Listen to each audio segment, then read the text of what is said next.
I'm a member of the GroundsWell team at Queen's University Belfast. So today we're going to be looking at GroundsWell evidence synthesis, specifically looking at some methods and emerging findings.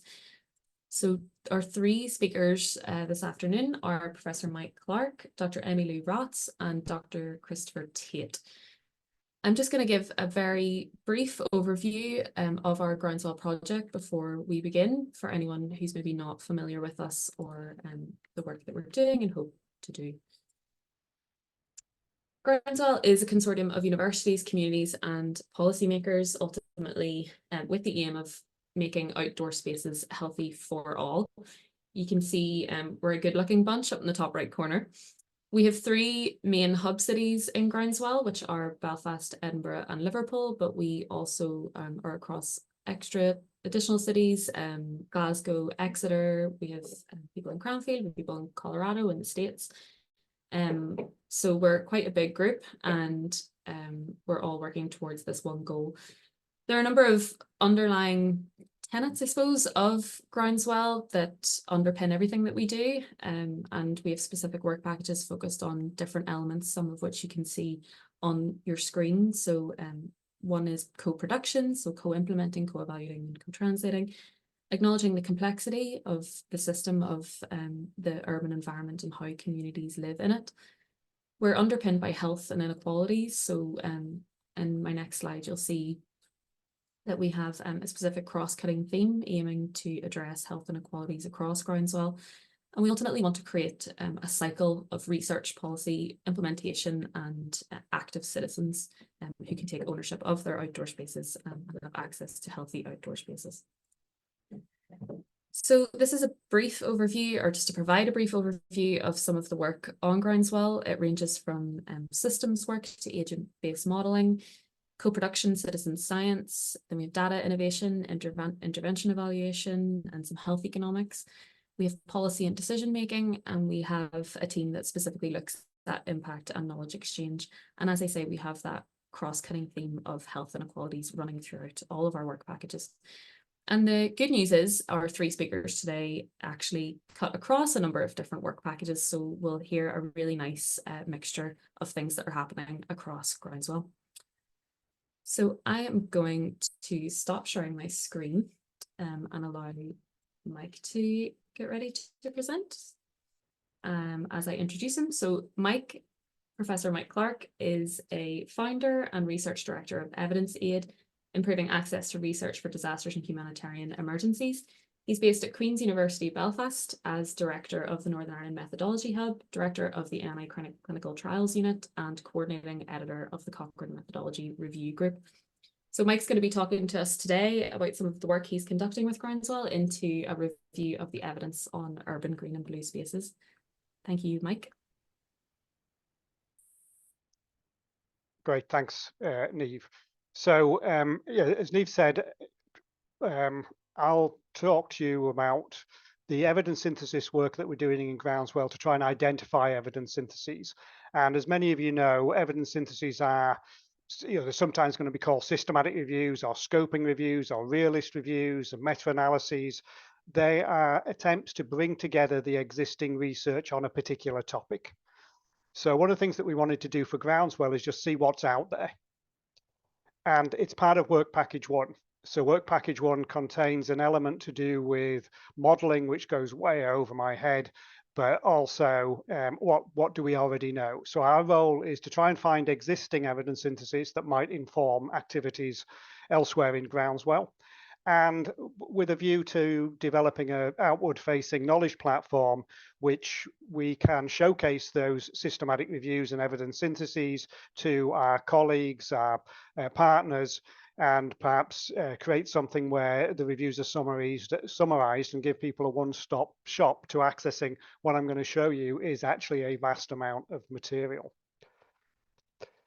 The scope, it's to look at evidence synthesis of the effects of urban green and blue space with a focus on health outcomes, but we're including other types of outcome as well, not least because those other types of outcome, and as I'll illustrate, things like crime and education, economic, could well have relevance to our who might well be interested in urban green and blue space as a policy or a political decision. Where did we look? Again, many of you are going to be familiar with these sources, PubMed and Embase, the two sort of classic big healthcare databases, GreenFile, which is produced available via EBSCO, looking at impact on the environment, Epizamenticus, which looks at systematic reviews across many areas, and then Web of Science and Personal Contacts, people in GroundsWell and beyond GroundsWell who've worked on reviews. The search began with a very focused look for urban green and blue space as a search term, UGBS. But it became apparent that people didn't always use that language. So we had to look for then green and blue space. We had to look for urban green and urban blue. We looked for green infrastructure as terminology, and couple that with the terminology that we would use to find evidence synthesis to try and reduce the amount of content that we found. And what I will illustrate is that when we began with the simple urban green and blue space, it felt as though there'd be dozens, maybe 100 reviews. As we expanded and brought in the other terminology, we hit relevant material and it just sent the numbers rocketing. So what did we identify? We've identified urban green and blue space, including subtypes of that, parks, pocket parks, greenways, etc. There's also, though, research on the built environment, some of which relates to urban green and blue space, and we're going to need to unpick that. There's also research on outdoor activities, some of which relates to urban green and blue space, such as parks and playgrounds and so on, some of which doesn't have any relevance to urban green and blue space. But again, we're going to need to unpick that. So what I'm presenting is preliminary, very much work in progress. The populations that have been studied, most of the reviews have covered all ages, but there are reviews that focus on particular age groups, and usually it's at the two ends of the age spectrum, children and adolescents or older adults. But some reviews have focused on adults, which are usually going to be defined as between 18 and 65, or students, and the students could cut across secondary and tertiary education. There's also been some of the reviews have limited to a particular country, or a particular region like Europe or Sub-Saharan Africa, or to particular economies such as low and middle income countries. So reviewers have limited or widened their review compared to what other reviewers have done. And that again is one of the challenges of trying to bring all of this together. We are looking at equity. Neve's already mentioned this as a key element in GroundsWell. Most evidence synthesis, and this is true of what we found, but it's true across the 200, 300,000 evidence syntheses that are out there in equity. That's changing. Some of the ones we've found have looked at equity issues as a subgroup analysis, and some of them have been focused on equity issues, with the main ones being sex, gender, socioeconomic status, or mobility impairment. So again, we're going to try and unpick all of the reviews for equity. Some of them have done the job for us because they focused only on an equity issue. Others have touched on it in a subgroup, but the vast majority haven't considered it. The study designs that are in there, we've got randomized and other comparative effectiveness studies, so experimental studies. We've got observational studies. We've got studies that have exposed people to urban green and blue space in a virtual reality system rather than in real world. And then there's modeling studies as well, where people have modeled. And so these are the study designs that the reviewers have looked for, or that the reviewers have included. And just to illustrate, because one of the things that you always find as a reviewer when you do searching is you find lots of irrelevant material. And we found things about green concrete, the implications of drinking green tea on whether or not you will develop cancer, green computing, green financing. And because of the use of the word space, several reviews relating to space science and space medicine. Also some strange ones that are completely new to me. Whatever the Gorkov Greens function is, we've hit a couple of reviews that have looked at that. I think it's to do with that. And my favorite title that I've found that again is not relevant to this is "The Coffee Houses Are Stained in Blue and Red at the Political Violence of the 50s. And it's a place in Colombia, and it relates to people throwing paint onto the walls of coffee houses to show their political affiliation. So these are the sorts of irrelevant things, and if we spent our time reading these, we'd never get the proper work done. But there's interesting stuff in there. So what's relevant? I'll take you through these to give you some idea on the numbers in a moment, but we're looking at how to develop or change urban green and blue space. We're looking at the use of space, so do people access it, health outcomes, and then you can see the non-health outcomes in humans, planetary health issues around climate change and around biodiversity, and also a big bunch of reviews that have looked at methodology. How do you define urban green and blue space? How do you assess it? And a fair number of reviews that have looked at whether or not it's how the science of green and blue space research has evolved over time. Most of the material is urban green space. There are, at the moment, we found 7 reviews that are exclusively on urban blue space, but most focus on green space. So give you a sense of where are we with numbers. Well, as of today, more than 1,000 records have been screened. We found at least 350 relevant evidence syntheses. So these are evidence syntheses that are passing the threshold for, is it an evidence synthesis? About urban green and blue space, but including some of those things that are to do with the built environment and outdoor activities. More than 130 potentially relevant reviews that are going to need more digging into them to see, are they a review? Is it urban green and blue space? But those are ones that look promising. So I wouldn't be surprised if we don't convert 50 or more of those into relevant. At least 10 relevant overviews of reviews. So that's where people have brought together the reviews rather than the individual studies. And these have been published between 2010 and 2023, with a few from 2010 and already 70 published last year.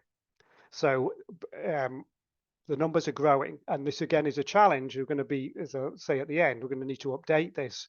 And if there were 70 in 2023, I wouldn't be surprised to find 80 to 100 in 2024. So to take you into the chunks, again, this is just to give you a feel for the volume that's out there. 48 evidence synthesis that look at issues to do with developing or changing urban green and blue space. And that relates to things like urban planning, community engagement, the value of urban green and blue space, and some interesting reviews that have looked at how much would you pay for it? What's the monetary value to the population of giving them access to urban green and blue space? The use of, big chunk of reviews. Again, this covers both access to and use, so physical activity or just general aspects of use, and also some reviews of how people perceive the space. If we move to health, physical health is the dominant area. Cardiovascular, diabetes, cancer, pregnancy, those are the commonest ones, but it covers a wide range of physical health. Mental health, 95 there. Anxiety, depression, stress, and sleep are the common ones. Again, these are both, do you make the space available? What impact does it have? Do people use the space? What impact does it have? Again, a lot of unpicking going to be needed. And then the mortality, the deaths, at least 14 of them clearly have explored the relationship between urban green and blue space and mortality. We expect that number to go up as we delve deeper into the evidence synthesis and find that some of the physical or mental health have inside the body of the review done something around mortality. We think about the other human health outcomes that we found. Social cohesion, we've got 3, crime, we've got 4, education 5, and then broader impacts on the economy, 5, impacts on gentrification, on the house values, 5 there as well. And there's an overlap between these numbers. These are not mutually exclusive numbers. There are reviews that have looked at a whole range of the items that you've just seen on my slides, reviews that might have only looked at diabetes, compared to reviews that have covered at least 3/4 of what I've already spoken about. We go to the planetary health issues. 17 have looked at temperature, either ambient temperature or the impacts on so-called heat islands, flooding and stormwater management. There were 5 looking at that, and pollution, 4, biodiversity, plant and animal life, 9. Again, these are minimums. We expect that when we convert the maybes, that number will increase, but also there's more work to do to find more. Methodology, 74 have gone into this bucket, mostly to do with either defining or measuring urban green and blue space, or looking at what I call the epidemiology of the research, where they've just said, well, how's it grown over time, or bibliometric analysis, which are the most cited papers, and so on. Again, remembering these are reviews, so these are where people have brought together the studies done by other people to put them into one place, and our challenge now is to put all of those evidence syntheses into one place. So what are the next steps? We've got to keep searching and finding more. How are we going to do that? Well, terminology that is becoming apparent, we'll expand the search to cover that, but the yield gets lower and lower and lower. When I mentioned urban green and blue space, that first search might have hit, say, 120 records, of which maybe 90 were eligible. As we go into the green space, the blue space, urban blue, generating larger numbers of irrelevant material. Personal contact, so within GroundsWell and beyond GroundsWell, once we've got a more complete list, asking people to supplement it if they can, and we've got to complete the screening of all of the records that have been found and that will be found by these 3 earlier bullet points. We're then going to need to prioritize the topics for further processing. If we're hitting 400 plus evidence syntheses, we're going to have to put them in some sort of order to process them so that we work through them in a sensible way. And this is a wider discussion that needs to take place within GroundsWell. If we're going to produce the summaries, which was our early hope, then we're going to probably need to prioritize that work as well, because if each evidence synthesis takes 1 to 3 hours to summarize, which based on experience in other projects is not unreasonable, if we also add on a quality assessment, then we're looking at hundreds of hours of work to get that done. Prepare those summaries. That's where the hundreds of hours, but possibly 1,000 hours plus is going to come in. Establish the knowledge platform and then promote the knowledge platform, both within GroundsWell to our wider set of partners and beyond GroundsWell. We're not aware of any similar resource anywhere in the world. And given the increasing interest in what we're doing in GroundsWell and the increasing interest in urban green and blue space, then this is clearly something that would be a useful repository for other people to save them having to do this amount of work. So with that, I'll stop sharing and hand back to Neve. Fantastic, Mike. Thank you so much. And I think that really gives everybody on the call a bit of a flavour of just how much evidence there is out there, and indeed how much work you've put into getting us to this stage so far. And indeed, a little bit more of the work to come. So I'm sure anyone who's internal to GroundsWell on the call is excited about getting involved in this, furthering this process, but also when we have these results and we have this knowledge platform, it'll certainly be something that we'll be very keen on disseminating as far and wide as possible. So anyone on the call who's interested in that, we can be sure to keep you posted. So I'm now going to hand over to Dr. Emmylou Rahtz. Dr. Emmylou Rahtz is a research fellow on GroundsWell based at the European Centre for Environment and Human Health at the University of Exeter Medical School. Emmylou is going to be discussing an ongoing review on community-involved decision-making related to urban green and blue spaces. So I'm going to hand over to Emmylou. Great, thanks Neve. It's a pleasure to be here. Yeah, I'm going to talk you through our realist review about community-involved decision-making. It's a real mouthful, and if you can come up with a better way to make it sound brief and sensible, please let me know, but I think I can make it make sense nonetheless. Emmylou, just to say, we can't see the presenter view, we can see your PowerPoint. You can see my PowerPoint? Yeah, if you go into presenter view. Oh. So what can you see, like you can see around the edges? Mm-hmm. Oh, okay, hang on. No worries. I'm going to stop share and start again. Let's try that. And just whilst Emmylou is doing that, I don't know if everybody saw the message into the chat, but just to say that our Q&A is open So if you have questions based off what Mike just presented, or indeed questions for Emmylou or Chris going forward, please do pop your question into the Q&A and we'll hopefully get addressing everything at the end. Can you see that now? Is that showing the whole screen? It's showing us your presenter view bit, so we can sort of see the notes in the next slide. Why is it doing that now?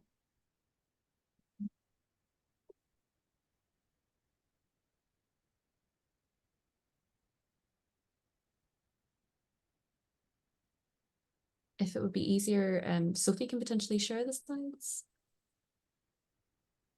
Just give me 1 second. Another go. No worries. Sorry about this.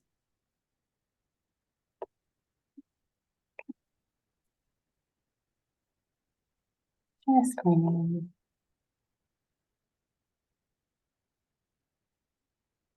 So, at the minute, are you seeing? You can see my slides down the side, can you? Yeah, but if you're happy enough to present like that, it's fairly clear. Let me try again if I put it into screen sharing. What are you seeing now? Can you see my notes and so on? Yeah, we can see. You can. Okay. I'll make it smaller. Does that look all right to you? I don't mind people seeing them. I just want you to be able to see the screen, the slides properly. Yeah, if you maybe just pull the notes down a little bit to make it a little bigger. Oh, hang on. So what are you seeing exactly? Are you So seeing the notes now? PowerPoint. Are you seeing the slides but not the notes at the minute? We can see your cover slide with the slides down the side and the notes at the bottom and the tool at the top with PowerPoint. Why is it doing that now? It's annoying. Yeah, Sophie, do you want to try and share them? I'm not quite sure why this is not working all of a sudden. It always happens, and we did have a run through, and we we did have a run through. Not to worry. There. Thanks, Sophie. Yeah, I can see that. Oh, yeah, great. Yeah, so I'll be talking you through the realist review that we're carrying out. We can move on, please, Sophie. So in this talk, I'll give you some of the background. I'll talk through the realist methods that we're using.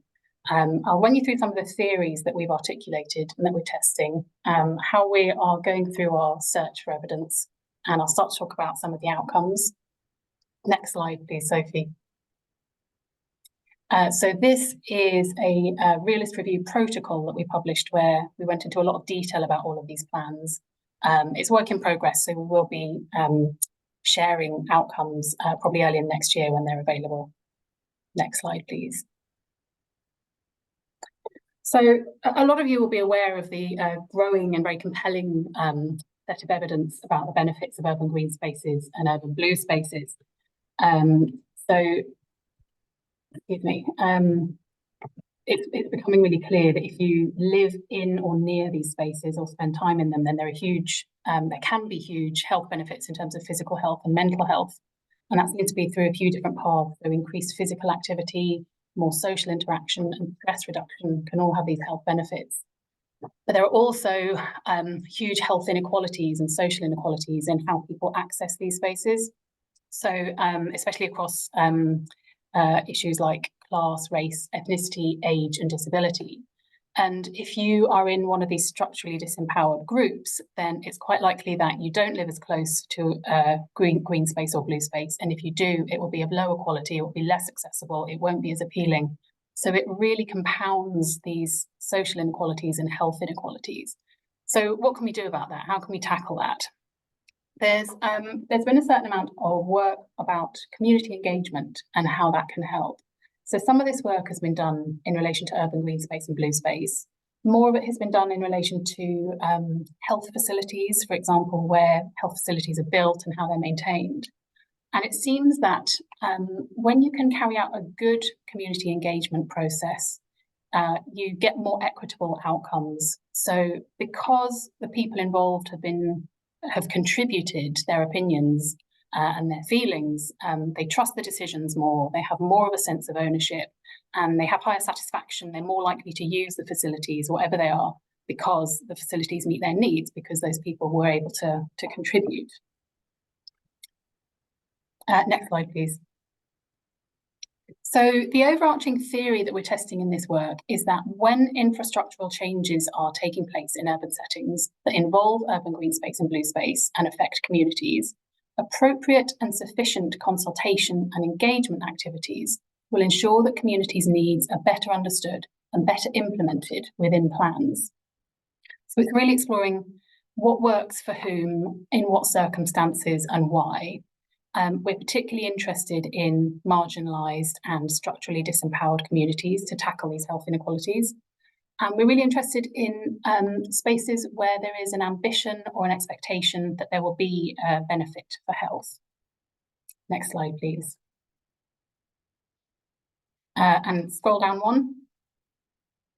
Yeah, thank you. So just to introduce you to realist methods. Traditionally in science and social science, if you've got a strategy or an intervention that you're carrying out, you would measure your population beforehand and assess their physical health or mental health or whatever you're interested in. So this might be before you ban smoking or before you redevelop a park. Then you carry out the intervention or the strategy, and then a few months or years later, you measure the post data and you compare the two, and you're hoping to see that there has been some positive change. One down, please, Sophie. What realist research wants to do is get into that black box and understand what's happening. And you don't always need to know that. Sometimes you just need to know that this bit of legislation saves this many lives.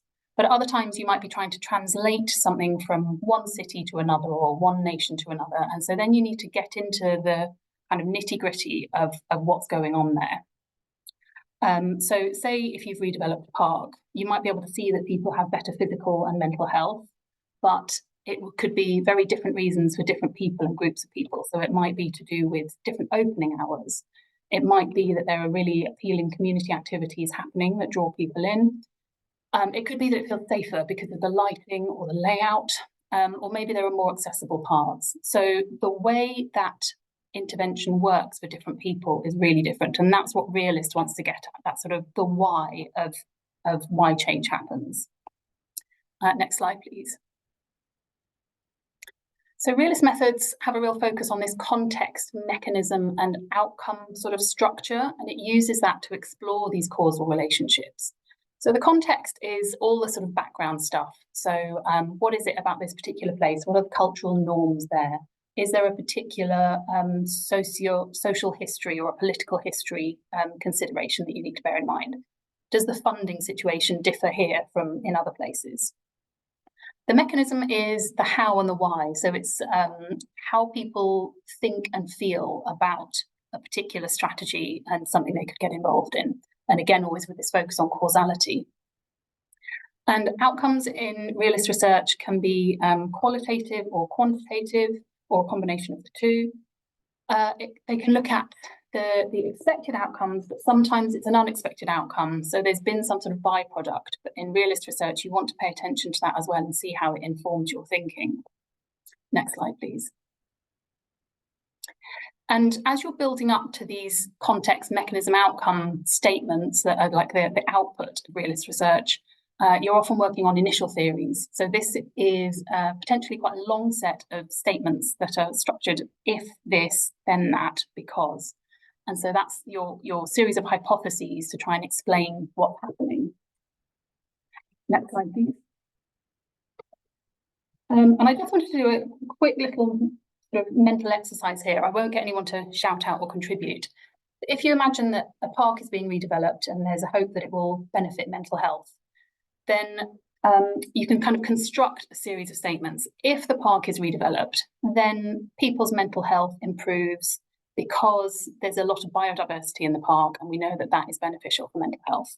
So I'll just shut up for 10 seconds and let you think through some other permutations.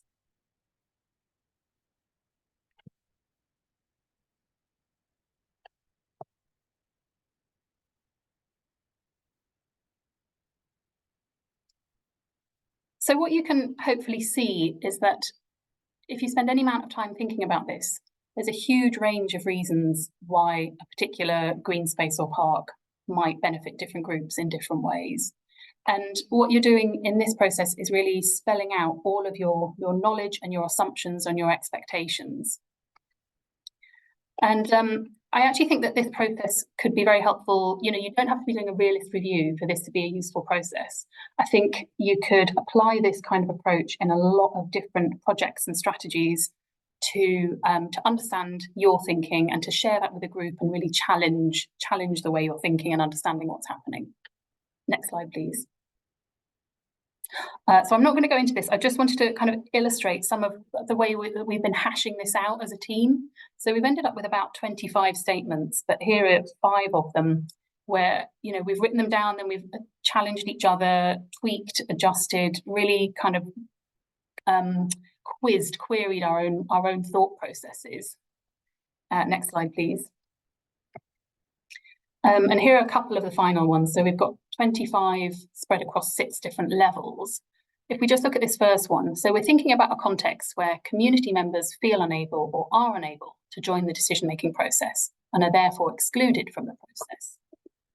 So our hypothesis here is that if more inclusive and diversified ways of engaging with communities are identified and used, then a wider range of community members will engage with the process, because barriers to participation have been reduced or removed. And you could go into more detail with that to do with, you know, is it the accessibility of the venue? Is it running it online and offline? And it might be useful in some cases to go into more detail, but we've found this a really rewarding process to go through. Next slide, please.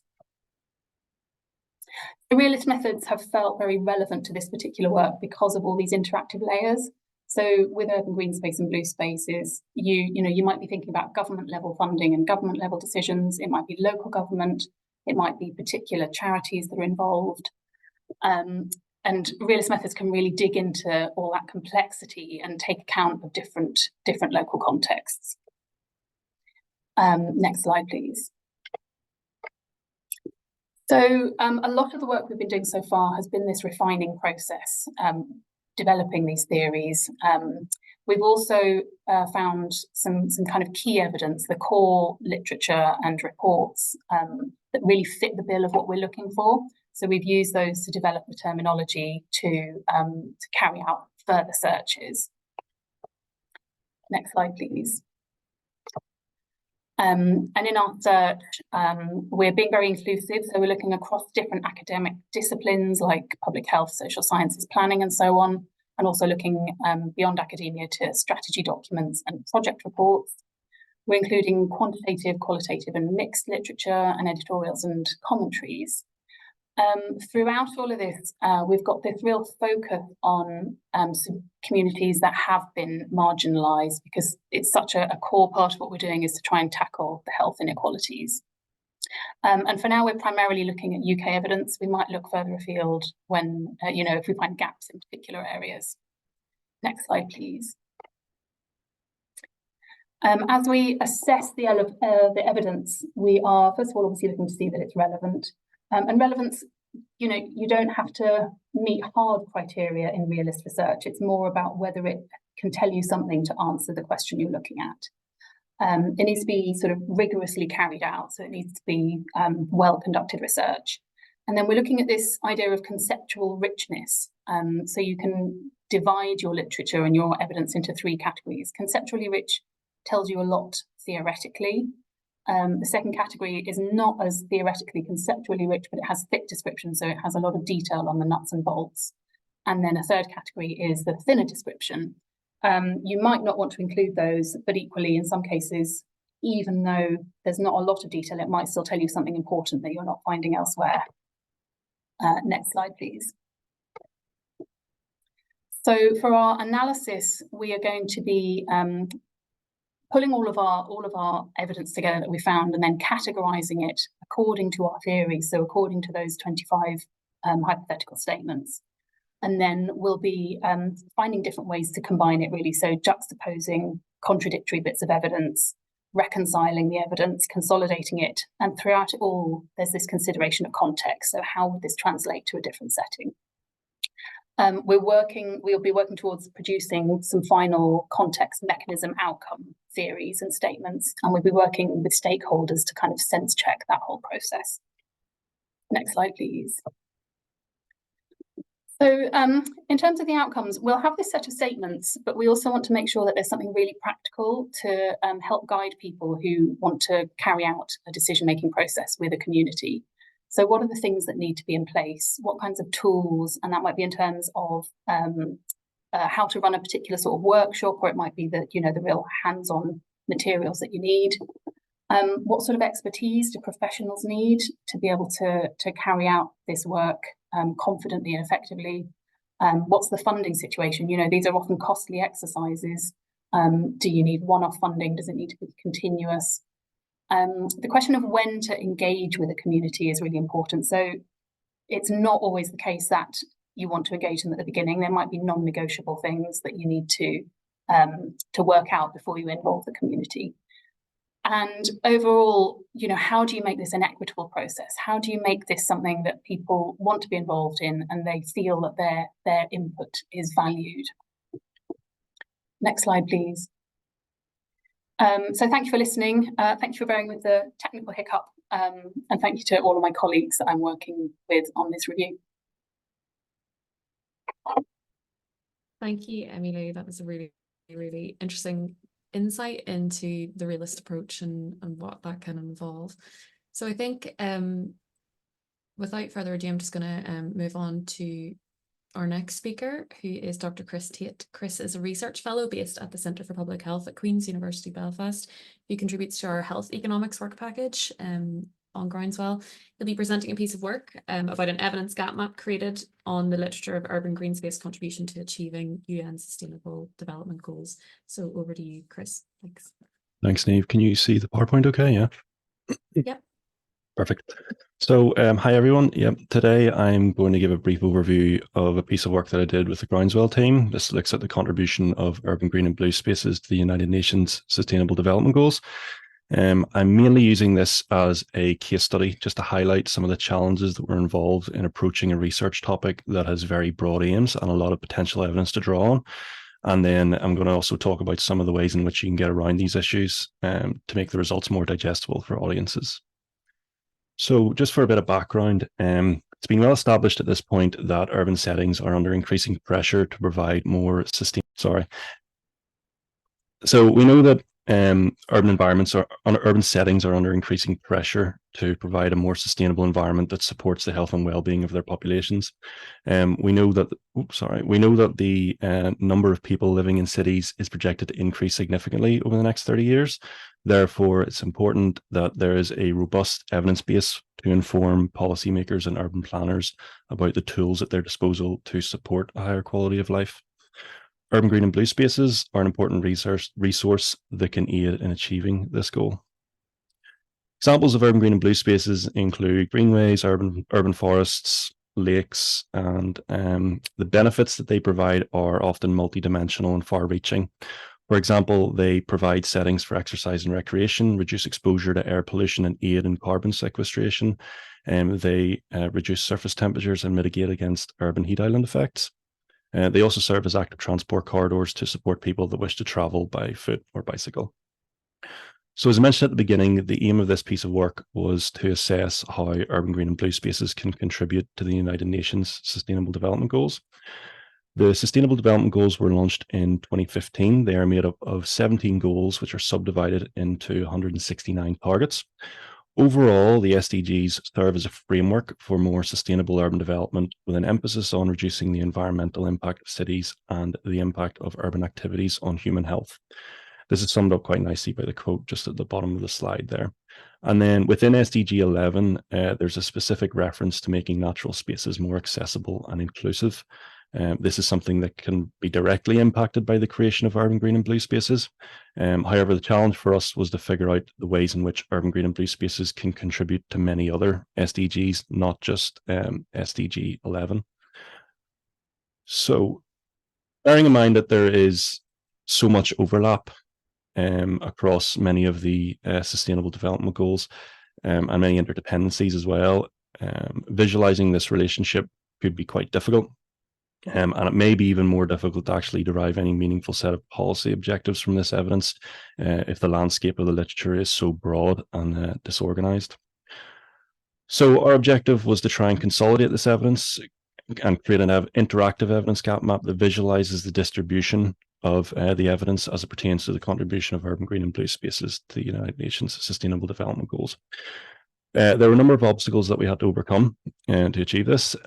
Firstly, given that there are 17 SDGs, each with a large number of targets and indicators within those targets, it was going to be difficult to identify relevant studies. The next challenge related to how we would draw a clear link between the outcomes of each study and the corresponding SDGs. And we knew from a preliminary search of the literature that very few studies, maybe only 4 or 5, I think, actually situated their investigations within the SDG framework or made reference to the SDGs. And identifying relevant search terms from such a large number of outcomes was always going to be difficult, and choosing the most appropriate databases that covered a broad range of topics is hard. And then presenting this information in a format that could be understood by audiences was the last hurdle that we had to confront. So the first step to identifying relevant studies involved a systematic search of bibliographic databases using a list of search terms that were compiled from each of the SDGs and their respective targets. Then we had to make sure that each study was investigating an outcome that could be linked to the SDGs. Then we extracted the data from the studies and imported it into mapping software to render the evidence gap map. So identifying relevant studies, as I said, we took each SDG, such as the one shown in the graphic on the right, and its respective goals, which are in the table on the left, and then creating a list of appropriate search terms.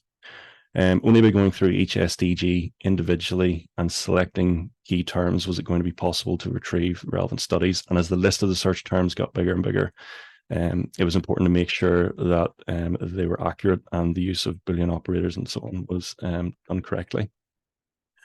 So after conducting our searches, then screening the studies and compiling a list of articles to be included, the next step was to extract the relevant information from each study and present it in an evidence gap map. An evidence gap map is a novel way of visually illustrating the distribution of evidence and the gaps in the evidence within a specific field. As the example on the left shows, the gap map matrix is made up of lots of cells, usually with the outcomes along the columns at the top and the intervention in the rows down the left-hand side. Each cell contains information about the studies. When you select a cell, a window will pop up with a list of the studies, bibliographic information, and a link to the full text. One of the most useful functions of the evidence gap map is the ability to filter studies, for example, by study type or country. And if you want to specify particular population subgroups, say, for example, if you're only interested in looking at the distribution of evidence for an elderly population, say over 65. Studies can obviously appear in different cells if they explore multiple intervention types or outcomes. So looking at the example on the left, you can see that the bubbles in each cell correspond to the number of studies, and the color of the bubble represents the study type. So I've highlighted a cell there on the top left that indicates that there's an abundance of studies assessing the impact of early childhood health preventions on mortality risk. By comparison, the cell that I've marked shows a relative lack of studies examining agricultural interventions on disability and childhood illnesses. So there are a number of advantages to presenting the findings of a systematic review in this format. First, it's an efficient way of storing a lot of information in a single place. It can help users to find studies that cover different topics within a field, and then easily access study summaries and abstracts without the need to navigate your way around multiple databases. Finally, using the filter function can make it easier to find studies that are conducted in specific settings or that target specific population subgroups. However, to make an EGM worthwhile, you generally need a lot of studies to populate it. So EGMs might naturally lend themselves better to something broader like a scoping review rather than a systematic review. So jumping back to the review that we conducted, you can see the results of the EGM on the slide. The Sustainable Development Goals are in the columns along the top, and the urban green and blue space intervention types are in the rows on the left. The green bubbles represent primary studies and the blue bubbles represent reviews. So as you can see, perhaps unsurprisingly, there were a lot of studies that investigated the impact of urban green and blue spaces on SDGs 3, 11 and 13.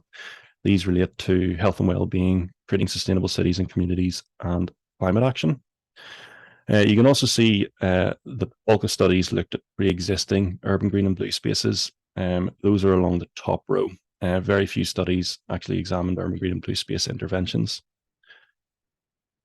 So as you can see from the gaps in the EGM, there were some SDGs that could not be linked to any of the outcomes explored in the included studies. For example, gender equality, responsible consumption, and life below water. We also noted that the majority of studies only focus on a small number of outcomes, not really exploring multidimensional co-benefits associated with urban green and blue spaces. So just to be more specific, the studies that addressed SDG 3 typically looked at physical health, overall health, cardiovascular disease, respiratory diseases, and psychological health. There's a lot of overlap across SDGs 11 and 13, and these studies typically looked at urban heat island effects, particulate matter concentrations, and greenhouse gas emissions. So just to wrap up, after conducting our review, as I said, we noted that the majority of studies assessed the contribution of pre-existing urban green and blue spaces to the Sustainable Development Goals. There were a few studies that assessed urban green and blue space interventions. There was a lack of studies from low and middle income countries. This would have been more apparent if you used the filter on the evidence gap map to see these studies. And there was also not many studies investigating the social and economic benefits of urban green and blue spaces either. And the key takeaway was that not only do more studies need to take account of the multifunctional benefits of urban green and blue spaces, but more future studies should really try and draw a more explicit link between their research and the United Nations Sustainable Development Goals. That's everything. Thank you. Brilliant. Thank you, Chris. Really good overview there. I'm just going to sort of pivot to some of the questions that have been put into the Q&A box. And just as a reminder, if you have questions for Chris, please do put them in and we can address them. If Emmylou, if you want to pop your video on as well so we can see all the speakers. I might just ask some of you, I know some of the questions have been answered, but maybe just to expand on some of the answers that you've provided. Emmylou, I know you just provided a response about sort of the equitable process of a realist review, and I wondered if you could maybe just expand on your response to that. Yeah, I mean, really to say that, you know, that's the core thing of what we're trying to explore, because if you're running a community engagement process that isn't equitable, then you're not really going to be able to benefit the full breadth of the community that should be able to access that facility, that development. So there are all sorts of different bits of evidence out there about what has worked in different contexts, but I don't think anyone has really brought it together to kind of try and to offer that practical advice of what you need to think about in different contexts. So I've put some examples in there about making it an accessible venue. You might need to pay people for their time or for their travel, offering different languages, but it's always going to be so context specific depending what you're doing. So what we hope to be able to do is offer a bit more of a pathway so people can, you know, work out what they need to consider in their particular context. Brilliant, thank you.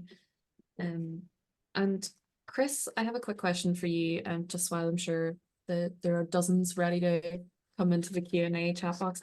I wanted to get your take on evidence gap maps and how you found it personally as an approach as a researcher, whether you think it's something that could be applied to other contexts, whether you think it should be applied to other contexts. Just what's your sort of take on that method of evidence synthesis? Well, as I'd mentioned, it lends itself better to reviews that are broader in scope and cover multiple topics within a research area. For me, the utility of it lies in the ability for people to access information about studies that cover these topics easily. So obviously, whenever you're using the evidence gap map, hovering over a cell, you can access the information for studies. You can see the abstracts, the author information and stuff like that. And then you'll get full links or links to the full text article in there. The review that we did was ultimately underpinned by systematic methodology. The EGM only came into play as a way of consolidating that evidence, synthesizing it, and then being able to present it in a user-friendly fashion. And you say user-friendly, and it sort of ties in with what Mike was talking about with his work and wanting to create this knowledge platform that can be shared. Is an EGM something that you think is accessible to people outside of research? Is this a good approach for something that can be a little bit more maybe practitioner focused, or even to those in healthcare? Is this an example of something that we could be doing? Yes, absolutely. And it doesn't just need to contain evidence from peer-reviewed literature and academic literature and journals either. It can also have grey literature in there and reports. So you're not limited in that respect. Again, making it more useful. And that's not something we did. We wanted to keep because we had so many SDGs to cover with so many targets within those SDGs, we tried to we deliberately limited it to peer-reviewed literature, obviously, but you can always supplement it with evidence from grey literature just to broaden it out. And yeah, there's something else I was going to say there and I forgot. So not to worry. And there's a question: are you able to provide a link to the EGM? If you could, yep, the EGM is effectively a live document as well, so it can be updated and added to over time as more evidence emerges. But yeah, I could potentially, I think I can provide an HTML link for the EGM in the chat if anybody wants to access it, and I'll try and figure out how to do that now. Yeah, that would be great. Thanks, Chris. And while you're doing that, Mike, I might ask you a question, sort of linking into that, about coming back to this idea of providing the evidence that you're looking at in a knowledge platform, and something that many people are maybe hopefully going to be able to access, not just those who are, searching for reviews of reviews within academia. And I just wondered if you could expand on what that might look like, and how we might be able to reach people beyond those in research who certainly need to access the evidence as well. So the current model that we might use is something called evidenceaid.org, and people can just go to that, and that's something I've been working on for quite a while now, where we produce summaries of reviews that are relevant to the disaster and humanitarian sector. And there's a single web page for each summary of each review, and they have a particular structure, and the reviews summaries are all tagged so that people could say, oh, I'm just looking at something now on the management of injuries. What else do you have on the management of injuries following an earthquake, and so on? So that might be the model we would go down. It needs a much better search functionality than we have on the EvidenceAid website, so that people can find things of relevance to them. And we're going to need to think quite hard about the taxonomy and the indexing that we might use for that. The other aspects in terms of promoting it will be to badge it in a way that people will start to recognize, and then to share it as widely as we possibly can. One strategy that we've tried to adopt with EvidenceAid is using social media to announce each summary as it appears. And the hopes then is that people will maybe share that post with others, who then, because that particular summary is really relevant to them, and then they realize that this resource is there. So the task has become much bigger than I certainly expected going in as work package 1, when I thought we'd be about 100. And then just over the last 2 or 3 months, as the search has expanded and we went beyond some of the standard health and social care journals, that's when it's rocketed towards 400 plus. So I think we will need some big discussions inside GroundsWell about building that. And another thing, and it was one of the questions that's relevant to Chris as well, is keeping this up to date. Keeping the gap map up to date, keeping the summaries of reviews up to date. Because as I hinted, I think 2024 is probably going to see 80 to 100 reviews. I don't know for Chris how much new material is coming out on SDGs that wasn't out when you did the gap map, and whether or not you can update. Yeah, it would be possible. And again, as I said, the number of studies actually linking their results, that are explicitly drawing links between their results and the SDGs, is limited. Very few actually do cite the SDGs as guiding frameworks. But to update our SDG, it's effectively looking at any study, because the SDGs cover such a broad range of topics. It could include any study that looks at any of the outcomes or targets, of which there are a lot. So even to keep it updated, you'd be talking about maybe adding 2-3 papers per day, I would say, just because the topics are that there are so many topics within it. Great, thank you. And I think that one maybe final question in our Q&A might be best placed for you to, Mike, answer. Is anyone thinking about AI large language model as something that can be interrogated outside the limiting scope of classic academic taxonomies and languages? That's a question from Peter. Well, yes, lots of people. Inside GroundsWell, so Selin Akarichi, who was with us for a while but has now moved on, we were hoping to build something there. There's a ton of thinking, and some people in the meeting were familiar with the stuff that's going on to try and automate evidence syntheses and systematic reviews using ChatGPT and other things. And for me, the last year has seen more movement in that area than the previous 3 or 4 decades of work on reviews. We've had automation tools tinkering around reviews for 5 years, 10 years even. It's just going so fast now. And one of the challenges is going to be whether or not you get garbage out, because the machine has learned, but it's learned on a biased set, and no human being has faced the slog of everyone, you know, in the room who's done the slog of an evidence synthesis knows it's a slog wading through the material, but your brain is picking up patterns. Getting the computer to generate it in half a day isn't picking up patterns that the human who's slogged over it for months would have. We will piggyback on work done by others, and if we have some enthusiastic computer-based people inside GroundsWell, it'd be great to have some conversations with them about how some of this could be automated, with that caution of human slog does recognize patterns that the computers are not yet able to see, and the computer will generate an answer that the person that slogged through it for a year might say that's not quite what I remember. Yeah, great, thank you. So in the interest of time, I think we'll wrap up there.